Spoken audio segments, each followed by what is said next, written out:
The battlefield was quiet now, but the air still hummed with tension. Smoke curled upward from the shattered towers, and the ground was scarred with craters, a silent testament to the fierce fighting that had raged only hours before. Captain Marcus Kane stood on a ridge, his human eyes scanning the horizon. The Ilari forces were retreating, or so it seemed. For months, he had trained with his squad, a small unit of humans considered weak by the galaxy's other species, and yet today they had faced one of the most powerful alien armies humanity had ever encountered. Somehow, against all odds, they had survived. The mission had been nearly impossible from the start. Intelligence reports described the Ilari as technologically superior, disciplined, and ruthless. Their warriors were fast, strong, and capable of manipulating energy fields that humans could barely understand. The human command had expected the strike team to be eliminated or captured. No one had imagined that they could succeed. Yet Marcus had a plan. It wasn't flashy or glamorous. It was simple, it was human, and it relied on creativity and unpredictability, things the Ilari didn't respect. Marcus crouched behind a ruined wall, checking his weapon. His heart was still racing, not from fear, but from the intensity of the battle. Around him, his squad was doing the same, their faces covered in grime and sweat. Lieutenant Vega, his second-in-command, looked over at him and nodded. "We actually did it," she said, her voice still shaky. "I can't believe we did it." They were battered and exhausted, but victorious. Victory against the Ilari was something humanity rarely achieved. The odds had been impossible, 100 humans against a force 10 times their size. And yet Marcus's strategy had worked. He had used the terrain, traps, and the unpredictability of human thinking to confuse the enemy. Where the Ilari expected brute force or direct assault, humans offered cunning and flexibility. That difference had won the day. As the smoke cleared, the humans began to notice the aftermath. The Ilari had left much behind: fallen machines, scattered weapons, and strangely, small symbols etched into the ground. These symbols weren't part of any weapon or defense system. Marcus knelt down, examining them. "They weren't expecting us to survive," he said quietly. "These are marks of surrender, or at least of acknowledgement. They respect what we did here." In the galaxy's eyes, humanity's greatest asset had been their ability to endure, not to triumph in battle against superior forces. But today had changed that perception. Today, Marcus Kane had rewritten what humans were capable of. Later, as the squad returned to the command center, the human soldiers were greeted by a message that left them stunned. The Ilari Emperor himself wanted to speak to Marcus. A holographic projection flickered to life before him, displaying the image of the Ilari monarch. Towering, regal, and imposing, the Emperor's gaze seemed to pierce through the room. He spoke in a voice that vibrated not just in sound, but in some other, deeper resonance. "You have done what no human has done before," the Emperor said.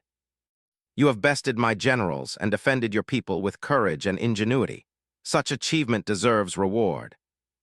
It was not about honor or glory. The squad looked at Marcus in shock. The Emperor's offer was unprecedented. Among the Ilari, the royal family was considered sacred, untouchable by outsiders. And now Marcus was being given the freedom to choose. He hesitated. The courtly politics of alien royalty were foreign to him. He didn't know these princesses, their strengths, or their weaknesses. He had no desire to entangle himself in their complicated hierarchy. But then he remembered something. During the final moments of the battle, he had seen a young princess among the Ilari observers, one who appeared to be frail and unremarkable. While her sisters had shown arrogance and command, she had quietly remained on the sidelines, watching everything. At the time, he had assumed she was insignificant. Now, faced with the choice, he surprised everyone by selecting her.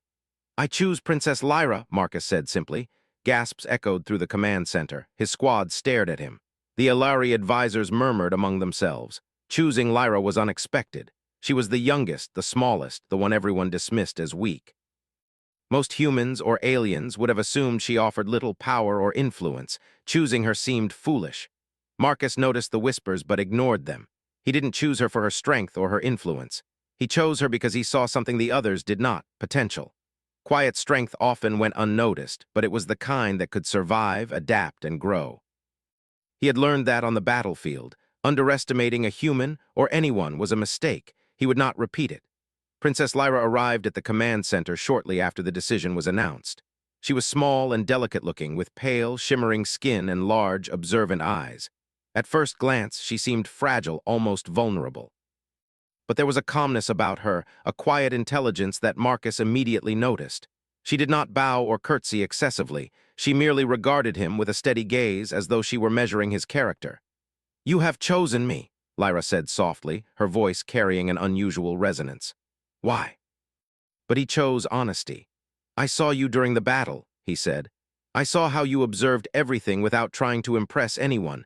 Strength isn't always obvious, and I have learned that the quiet ones often have the greatest potential. I think you understand more than most give you credit for."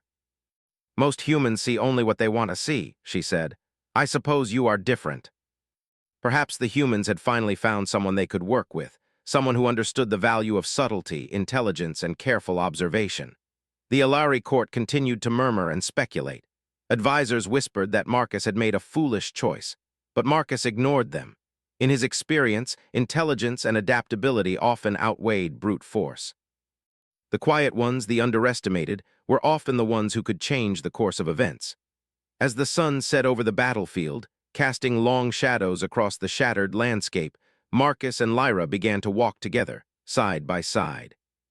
Marcus explained his strategy during the battle, how humans relied on unpredictability, teamwork, and improvisation to survive against a technologically superior foe.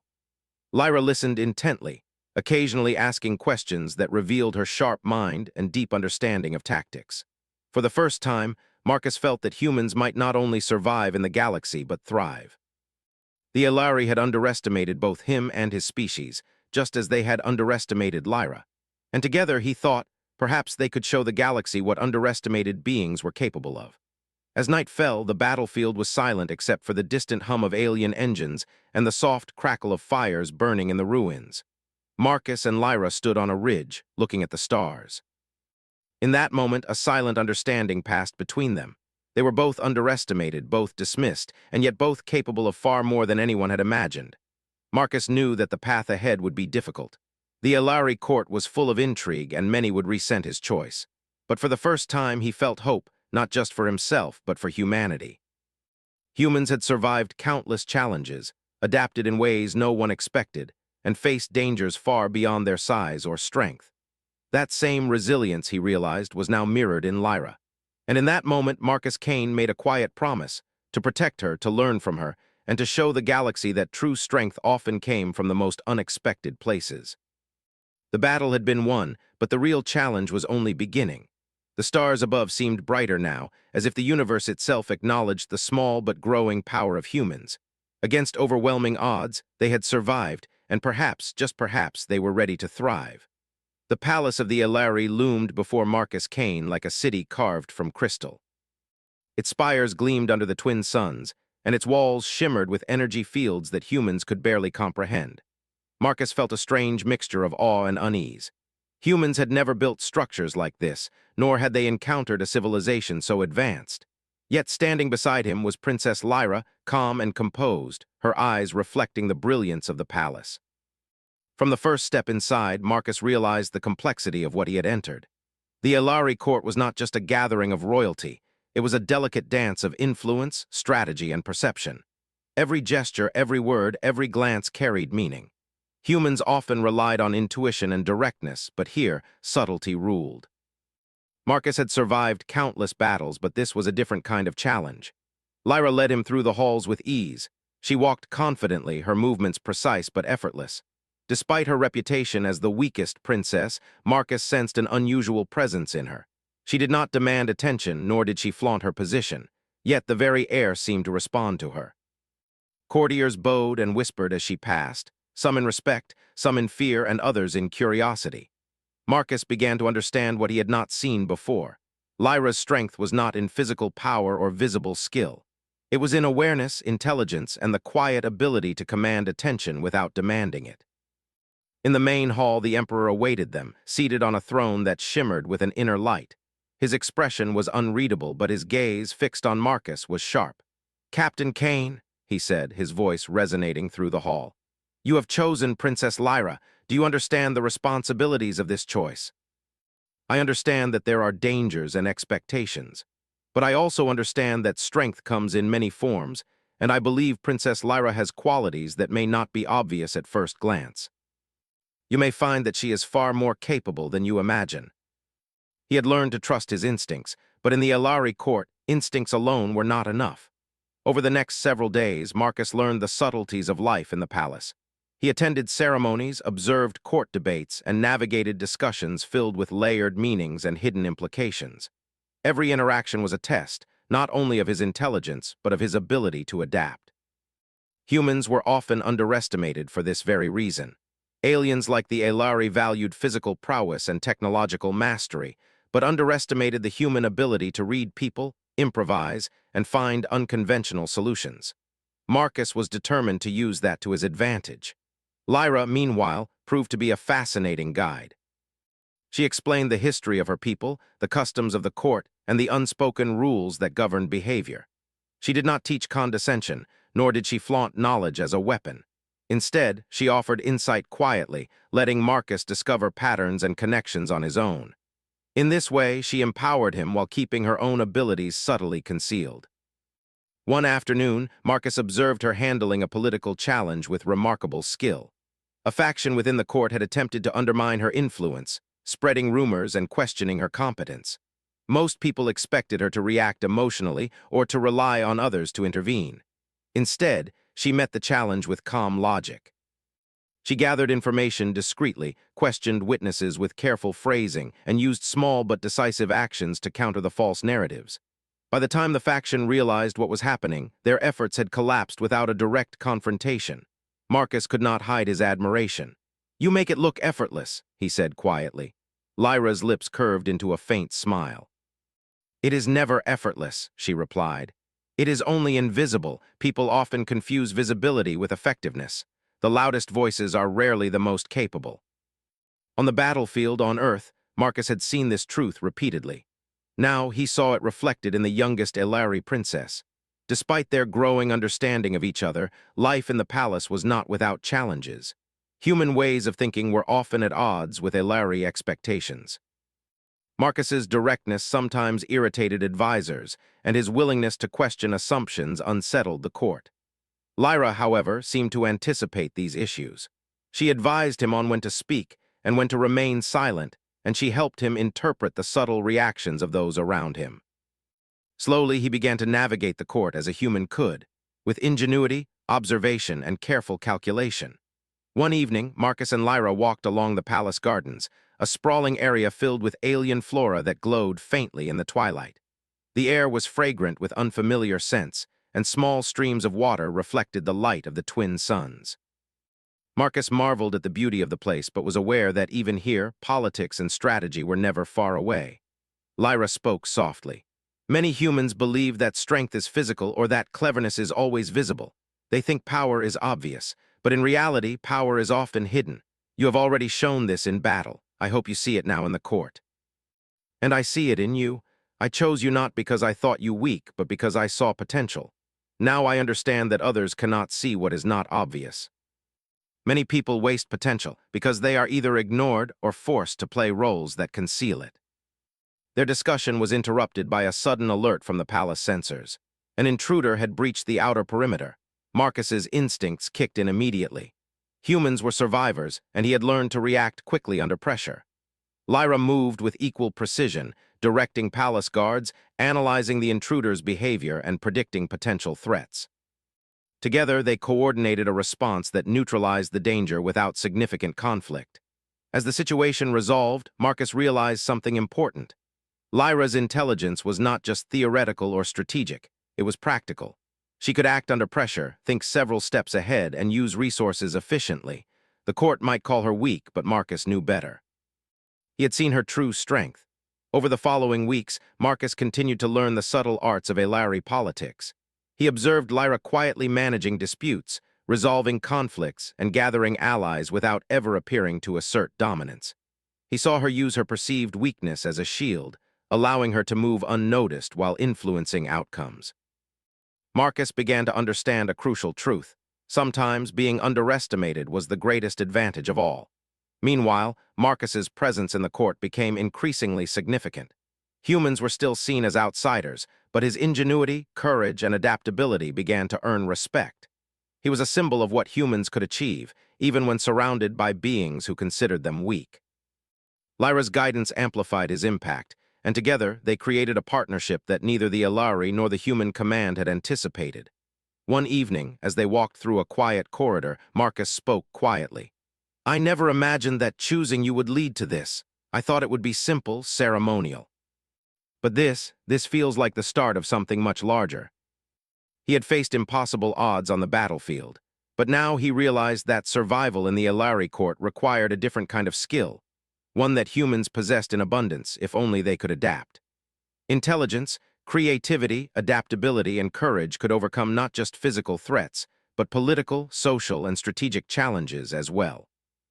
As night fell over the palace, Marcus and Lyra stood together on a balcony, gazing at the distant stars. The galaxy was vast, filled with civilizations far older and more advanced than humanity. Yet, for the first time, Marcus felt that humans were not insignificant. They were underestimated, yes, but underestimated could be a powerful advantage. He had learned that lesson on the battlefield, and now he saw it reflected in Lyra's quiet strength. The future was uncertain, and the court was full of intrigue, but Marcus Kane felt ready. He had chosen Lyra, the princess everyone called weak, and in doing so, he had found an ally whose strength complemented his own. Together, they could face the challenges ahead, not with brute force, but with intelligence, strategy, and courage. And so, in the quiet of the palace, as the twin moons rose over the horizon, Marcus Kane realized that the true battle was only beginning. It was a battle of minds, of perception, and of hidden power. And for the first time, he was confident that humanity, and perhaps even a seemingly weak alien princess, could triumph against any odds. The following weeks passed in a tense rhythm of preparation and observation. Marcus Kane and Princess Lyra had begun to form a silent understanding, a partnership that balanced human unpredictability with alien foresight. Marcus noticed that even when the court seemed calm, there were currents of tension flowing beneath every conversation, every gesture. The Ilari may have appeared elegant and composed, but their court was full of intrigue. Allies could be enemies, and enemies often wore friendly faces. One morning, a report arrived that set the palace on high alert. Scouts had detected unusual activity near the outer colonies. Strange ships, not of Ilari design, were moving rapidly toward strategic outposts. Marcus studied the reports with Lyra, noting patterns in the movements. "They're not just raiding," he said. "They're targeting key supply points. This is a coordinated attack, not a random raid." Humans were often underestimated in strategy, but they were quick learners when it mattered most. He tapped into his memory of battlefield patterns, thinking of ways to use speed, misdirection, and adaptability. "We need to move fast. The outer colonies don't have enough defenses to hold them off on their own. If we delay, the Chiral Dominion could break through before reinforcements arrive." Marcus suggested unconventional defensive positions, using terrain and hidden energy fields to create traps for the approaching ships. Lyra contributed by redirecting resources and gathering allies within the court who had previously been silent or neutral. Their combined efforts began to form a network of defense that even the most experienced Ilari generals would not have predicted. Despite their preparations, not everyone in the court trusted Marcus. Some Ilari advisors openly questioned his decisions. "A human cannot understand our tactics," one elder said during a strategy meeting. "He underestimates our enemies. The Chiral Dominion will see through his plans." Different perspectives can reveal weaknesses you might overlook. My experience in combat teaches me to anticipate what others cannot predict. If we rely only on tradition, we risk losing everything. They fear what they cannot control. You are human, yes, but that gives you the advantage they cannot understand. Adaptability is your strength. He would need to combine human resourcefulness with Ilari technology, leveraging both in ways the court might not fully comprehend. The first signs of the Chiral Dominion appeared near the outer colonies. Marcus observed the alien ships through palace sensors, noting their formation and speed. "They're testing the defenses," he said. "They want to see how we react before committing fully. We need to make them think the colonies are stronger than they are."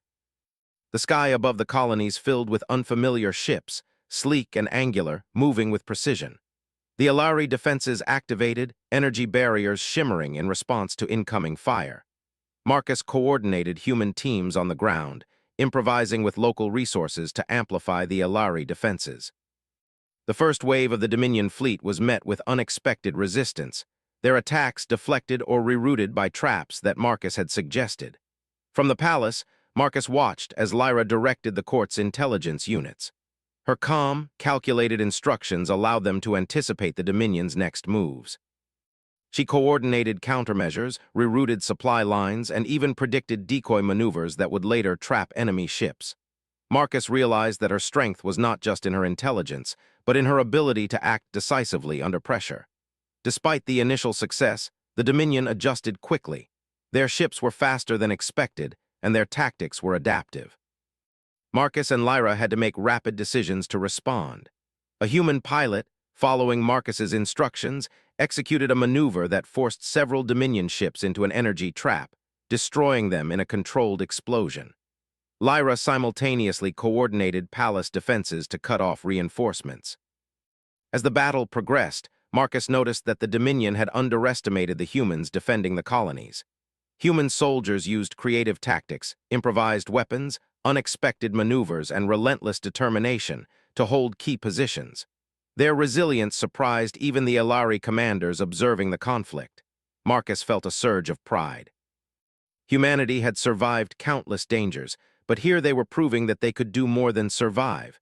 They could change the outcome of battles that even advanced civilizations thought were impossible. Lyra's calm presence allowed Marcus to focus on innovation rather than chaos.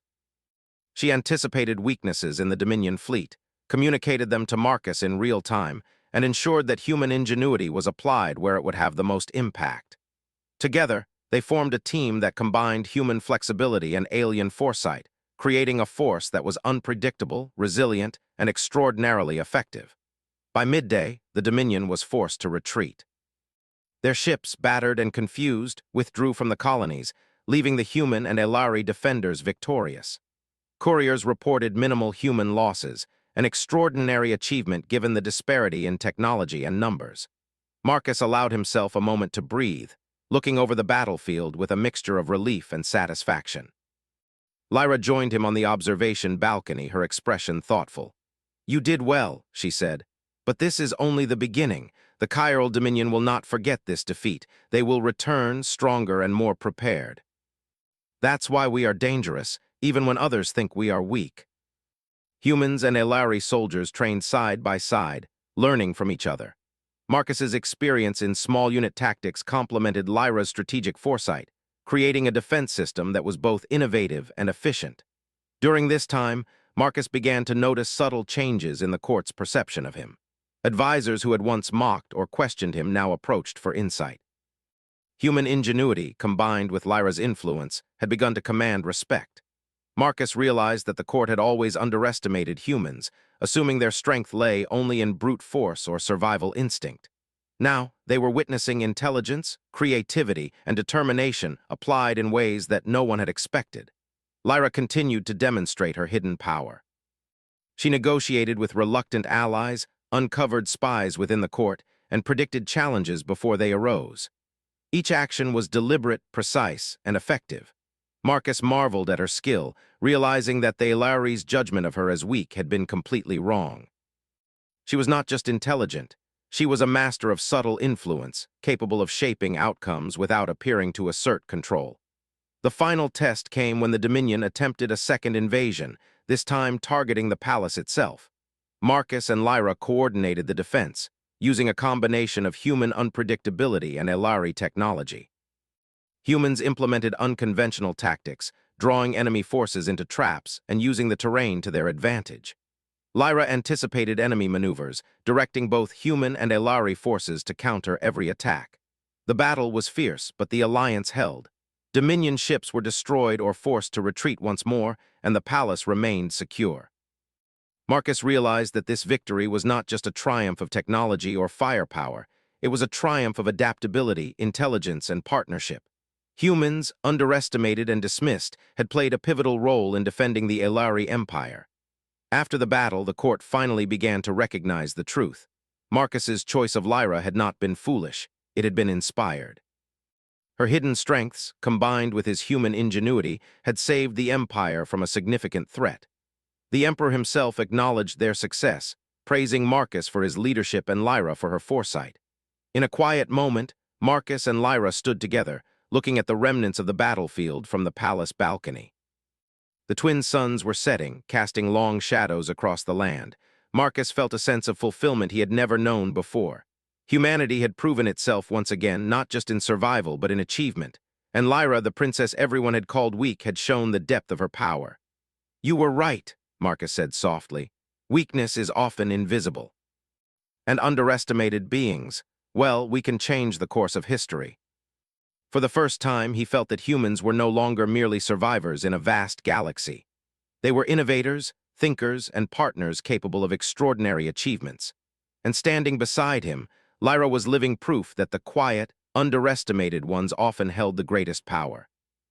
The galaxy was vast, full of dangers and challenges, but Marcus Kane now understood that human ingenuity, combined with the hidden strength of unlikely allies, could overcome even the most formidable threats.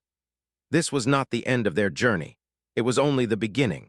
Life in the palace had settled into a rhythm, but Marcus Kane sensed that calm could never last long in the Elari court. Even after repelling the Dominion, whispers of discontent had begun to circulate among the nobles. Some resented a human being honored and given influence over royal matters. Others were suspicious of Lyra's growing power, the same power they had dismissed as weakness for so long. The court had seen victories, yes, but their pride would not allow them to accept that a human and a young princess could challenge tradition. Marcus observed the tension with careful eyes. Humans had survived countless challenges on Earth by reading situations quickly and adapting. Here, those same instincts were necessary, perhaps even more so, because the enemy was subtle and hidden. What humans considered politics, aliens considered a battlefield of ideas and influence. One misstep could shift alliances and undo all the work Marcus and Lyra had accomplished. Lyra moved through the palace with her usual calm. She continued to guide Marcus, explaining the subtleties of court etiquette and the hidden meaning behind gestures and phrases. "Remember," she said quietly one evening, "people often say one thing while intending another. Observing and interpreting correctly is just as important as any weapon." Together, they had already faced overwhelming odds on the battlefield. Now they needed to navigate the equally treacherous terrain of diplomacy and influence. A council meeting was called to discuss the stability of the empire after the Dominion's failed attack. The hall was filled with influential nobles, military commanders, and advisors. Their gazes shifted to Marcus and Lyra as they entered. Some looked openly skeptical, others curious, and a few with barely concealed disdain. Marcus could feel the weight of their judgment. He reminded himself that humans often thrived under pressure precisely because others underestimated them. The first challenge arose immediately. One of the senior advisors, a tall, imposing Elari named Varin, spoke sharply. "Captain Kane, you may have led a few humans to victory, but you are inexperienced in matters of empire. The stability of our colonies cannot rely on improvisation. We need firm, tested leadership. Humans survive by thinking creatively and responding to what others cannot foresee. I bring that perspective here, and I assure you, it is as valuable as tradition. Our defenses held and lives were saved. Dismissing these results because they do not fit tradition would be a grave mistake." But once recognized, it was undeniable. After the council, Marcus and Lyra reviewed intelligence reports in private. Patterns emerged that hinted at internal threats within the court. Certain nobles were plotting to undermine their influence, using rumors and subtle manipulations to sow doubt about Marcus's loyalty and Lyra's competence. Marcus frowned. Humans were used to espionage and political maneuvering, but the scale and subtlety here were remarkable. "They underestimate us," Marcus said, leaning over the display. "They think we can't detect their plots because we are human and human thinking is different from theirs. Their arrogance blinds them to the possibility that a human perspective can reveal truths they have overlooked for generations." They were careful not to appear confrontational. In the Elari court, direct accusations could backfire. Instead, they acted quietly, redirecting influence and leveraging information to maintain stability. Days later, a formal challenge was presented. One of the nobles accused Marcus of overstepping his role, suggesting that his guidance had endangered imperial stability. The court was divided, and tension filled the hall. Marcus remained calm. He addressed the council with logic and clarity, outlining his decisions during the Dominion attacks and the reasoning behind each choice. Lyra supported him subtly, providing evidence and context that emphasized their combined effectiveness. By the end of the session, the council was forced to acknowledge that Marcus's decisions had saved lives and strengthened the Empire. Even Varin, who had been most vocal in opposition, remained silent, a flicker of reluctant respect in his eyes. That evening, Marcus and Lyra walked through the palace corridors, reflecting on the day's events. "It is exhausting," Marcus said, rubbing his temples. "Not the battles themselves, but the constant watching and anticipating. Politics, it feels like fighting an invisible enemy." Humans had survived countless wars and natural disasters on Earth because they could adapt. They relied on creativity, problem-solving, and collaboration. Here, he realized those same traits were invaluable. Humans could act unpredictably, seeing solutions that more rigid civilizations overlooked.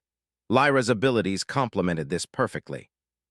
She understood influence, strategy, and timing in ways humans had not been exposed to, and together they were formidable. Weeks later, a more direct challenge emerged. A rival faction within the court attempted to seize control of key resources, believing that Marcus and Lyra's influence was a threat. They moved quickly, hoping to exploit any hesitation. But Marcus and Lyra anticipated this. Using a combination of intelligence gathering, diversion, and strategic placement of loyal forces, they countered the moves before the rival faction could gain advantage.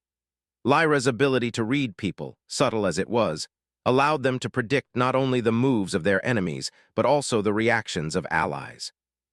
Marcus contributed by improvising solutions in real time, turning potential threats into opportunities.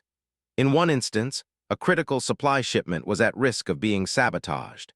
Marcus suggested a human tactic of misdirection, relocating the shipment under the cover of routine activities and creating a false vulnerability elsewhere. The rival faction took the bait, and the supplies remained secure. The court began to take notice. Whispers of Marcus's ingenuity spread, and Lyra's quiet authority grew more apparent. Those who had doubted them now hesitated before acting against them. The combination of human unpredictability and alien intellect had created a new force that could not be easily dismissed. One night, Marcus and Lyra stood on the palace balcony, looking over the city below. The lights of the spires shimmered against the darkness, reflecting in the canals and streets like stars fallen to the ground. Marcus spoke softly. "You were right about being underestimated. No one saw this coming, neither the Dominion nor the court. Being underestimated is a gift. Those who rely only on visible power fail to recognize the subtler strengths. You have learned that lesson well, Captain Kane. Humanity's adaptability, combined with careful observation and planning, can turn perceived weakness into advantage. But now, I see how that can work in our favor. And together, we can ensure that the Empire remains strong, while also teaching them to value what they cannot immediately see." Marcus had seen the same underestimation applied to humanity, and he realized that together, they were creating a force that could redefine expectations. In the following weeks, the court stabilized. Marcus and Lyra continued to counter subtle threats, build alliances, and strengthen the colonies. Each victory, no matter how small, reinforced the idea that humans and underestimated allies could achieve extraordinary outcomes. The palace began to change, not in architecture or technology, but in perception. Marcus could see a new respect forming among the nobles, a recognition that strength could take many forms. Even Varin, the once skeptical advisor, began consulting Marcus privately, seeking input on strategy and defense. Marcus accepted cautiously, aware that respect in the Ilari court was earned gradually. Lyra, observing silently, guided him on the delicate balance between caution and influence. By the end of the month, Marcus and Lyra had solidified their positions. The court had tested them, the enemies had challenged them, and yet they had emerged stronger. The humans were no longer outsiders. They were partners, innovators, and a force to be reckoned with. And Lyra, once dismissed as weak, had demonstrated that her quiet intelligence and subtle power could alter the course of events in ways no one anticipated. As Marcus prepared for the next council meeting, he felt a quiet confidence. Humans were resilient, creative, and adaptable. Lyra was intelligent, observant, and patient. Together, they had navigated a court full of intrigue and an empire under threat. And the galaxy, vast and full of challenges, had begun to recognize that what others called weakness could hide extraordinary strength. The galaxy was waking to a new reality. Word of the Dominion's defeat had spread, and humans were no longer seen as insignificant. Even the most powerful species began to reconsider what they thought they knew about Earth's inhabitants. Marcus Kane walked through the palace gardens beside Princess Lyra, both aware that the next challenge was as much about perception and influence as it was about force. Reports had arrived that a coalition of alien powers, threatened by the rising influence of Marcus and Lyra, was preparing a joint fleet to challenge the Elari Empire. These fleets were larger than the Dominion ships, more organized, and equipped with advanced weaponry. They believed that a human-led defense, guided by a princess thought weak, could easily be destroyed. Marcus listened carefully as Lyra outlined the coalition's known strategies. "They are confident because they underestimate us," she said. "They believe we cannot respond with creativity or foresight. They think a human and a seemingly weak princess pose no real threat. And your understanding of the court and strategy will make that advantage even stronger." Human ingenuity was applied in unexpected ways.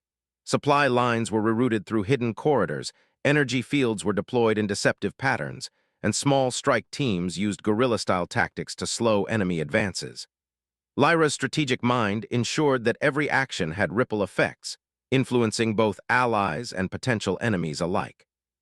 Together, they created a multi-layered defense that seemed simple on the surface but was extraordinarily complex in execution. When the coalition fleet arrived, they were met with confusion. Their sensors registered conventional defenses, but Marcus had taught the human teams to move unpredictably, striking where the enemy least expected.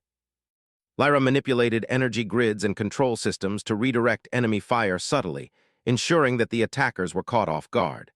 The battle was immense, stretching across several systems simultaneously. Marcus coordinated human strike teams on planets under siege, while Lyra managed the Empire's fleet and resources from the palace command center.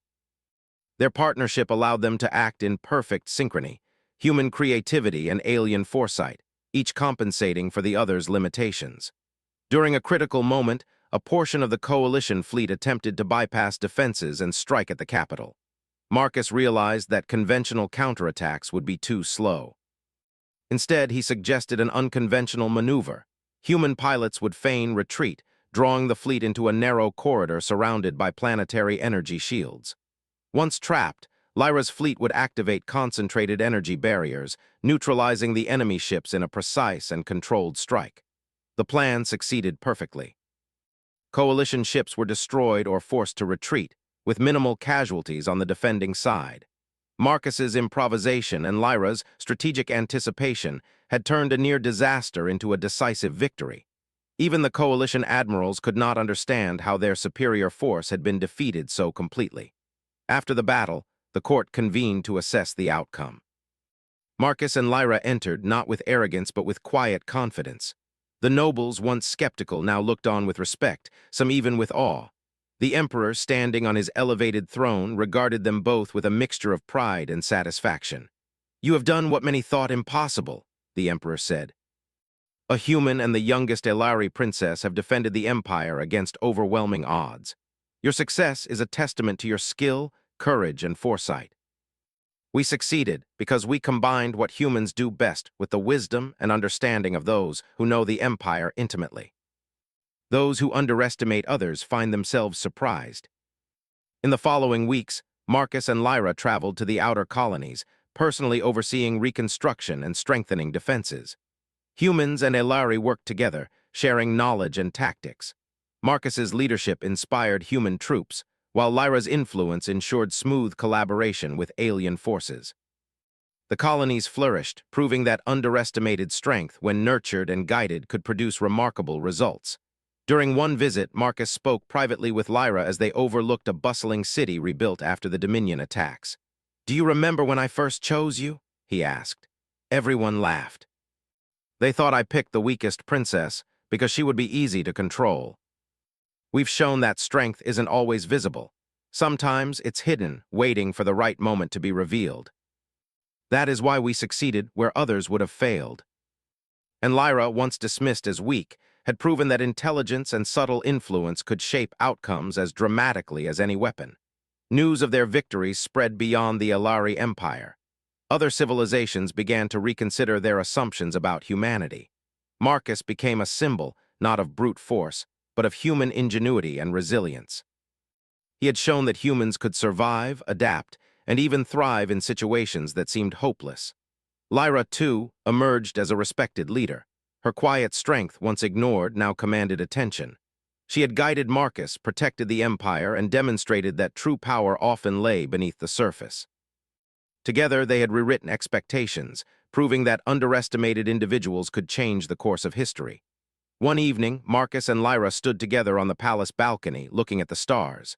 The galaxy stretched endlessly before them, full of unknown challenges and opportunities. Marcus felt a sense of fulfillment and pride, not just for himself, but for humanity. They had proven that their adaptability, intelligence, and courage could meet any challenge.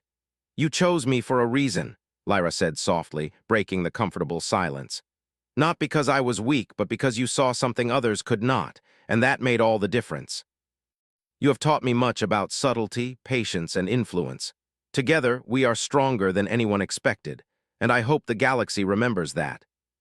Sometimes the smallest, quietest individuals are the ones who leave the largest impact. But he also knew something else. Humans were not weak, and neither were those who appeared quiet or fragile. Strength came in many forms, often hidden, and the true measure of power was not what one could see, but what one could accomplish when underestimated. As night fell, Marcus and Lyra looked toward the horizon, ready for whatever the galaxy would throw at them next. They had faced impossible odds, outsmarted the powerful, and protected an entire empire. And in doing so, they had proven a lesson the galaxy would not soon forget. Underestimating humans and underestimating the quiet and clever was the greatest mistake anyone could make. Marcus smiled quietly.